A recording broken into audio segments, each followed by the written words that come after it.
Hi, everybody. I'm Sivani, And I'm Sabine. and this is a legacy edition of Behind the Byline. To celebrate 100,000 Hidden Compass readers, we've republished 10 stories from over the years across our departments and around the globe in a legacy issue. And I am here today. You'll notice that, unlike the other videos, there are only two of us here today. I'm here with Sabine, who is the co-founder of Hidden Compass. Sabine, thank you for joining me because you didn't have a choice. It's great to be here, as always. We were Sabine and I, when we founded Hidden Compass, were both freelance journalists, and occasionally we get to revisit that life in Hidden Compass. And so that's what we get to do today. As part of the legacy issue, we republished a story each from the two of us. And so today we're going to talk about Sabine's story. Sabine's story, Awakening the Canopy, was published in our Quest department in the summer of 2020. So that feels like a lifetime ago and also yesterday. In the story, and from lockdown, Sabine follows groundbreaking linguists to remote villages around the globe where they are tapping into the wisdom of endangered voices. So I want to start by asking you, Sabine, what inspired you to first write this story? You've kind of painted a picture of the timeline of this. And as you know, Siv, we don't often get to write for our own publication, although it's wonderful when we do. And the spring of 2020, the world went into lockdown and we had an opening in our summer issue. So I jumped at the opportunity to write for Hidden Compass. And it being a Hidden Compass, I knew I wanted it to be a cinematic, immersive, global exploration story that I could write from lockdown. So I knew it was going to be research heavy because that's something I could do from anywhere. And I was looking for something that had elements of field work because I wanted to be able to bring people all over the world if possible.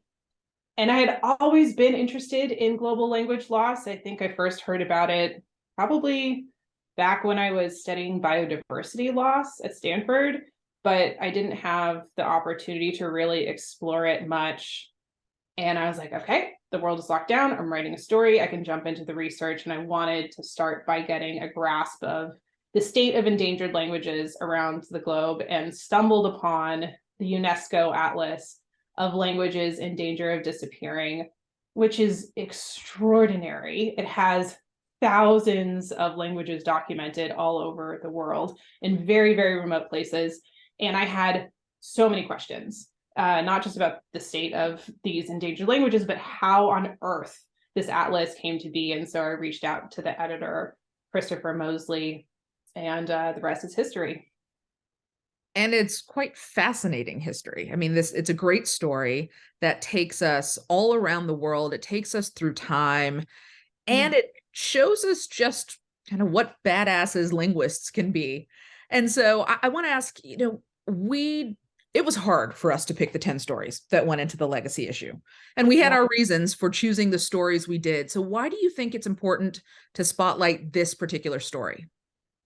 Yeah, I mean, because we only could pick 10, I was approaching it as I want stories that highlight as many different things as possible, which isn't hard to find at Hidden Compass because we work with really ambitious writers. And for this piece, I wrote in the piece that each language is like a unique key to interpreting the universe, to conveying knowledge and expression and connecting with peers and ancestors. And highlighting a story like this allows us to honor the importance of that diversity of language and to spread awareness about the state of language loss. And also, you mentioned the badass linguists. This gives us an opportunity to get a glimpse of the tireless effort of academics in the field working to understand, asking questions around whether we should go further than just merely documenting loss, and exploring the possibility of hope. And then on top of that, I was honored to have access to recordings of endangered and dormant languages to include in the piece so that we can hear the voices of individuals behind these languages, because this is their story too. And I thought it was cool to include in the legacy issue a story that it has multimedia in it. So it has a painting, it has photographs, it has these recordings, and then of course it has all of these scenes that I wrote in 2020. Yes, and I do want to mention the beautiful illustrations that are in this story by Candace Rose Raridan. And it was a pleasure to work with her on this piece. She had illustrated for us before. Sabine and I are both friends of hers. And so it was great to have her illustrate this piece in particular, because there's also a personal connection. And she did an incredible job, which should come as no surprise to anyone who knows her work. She did. And I'm going to interrupt you before you ask me my next question to say that the image that she created a visual representation of this metaphor in the story, which is the tree of human languages, which she did such a beautiful job of that. So you should definitely check that out. Absolutely. And we go back to when we published this story, because it was summer of 2020. It's been a while. A lot has happened. Yeah. So how does this story resonate with you now? Oh, I still so love this subject. And I got so into the topic that I almost dove into writing a book about it. Shortly after that, I may still actually do that, but I'm a little busy with this company that I co-founded. I'm just thrilled to work in a profession that exposes me to incredible people and gives me the excuse to reach out to experts and bother them with a million questions and give them the opportunity to be excited about their work and share it, and for me to learn about it, and to work in a profession that sparks my curiosity even in the midst of a global lockdown, which was quite a thing. Those are the moments when we have to get creative and see what's possible. So that's a good silver lining, isn't it? Sure is. All right. That is it for the conversation. We have relaunched patronage campaigns. This story did not have one. And you might be wondering what happens with a patronage campaign when it's a story that Sabine or I has written.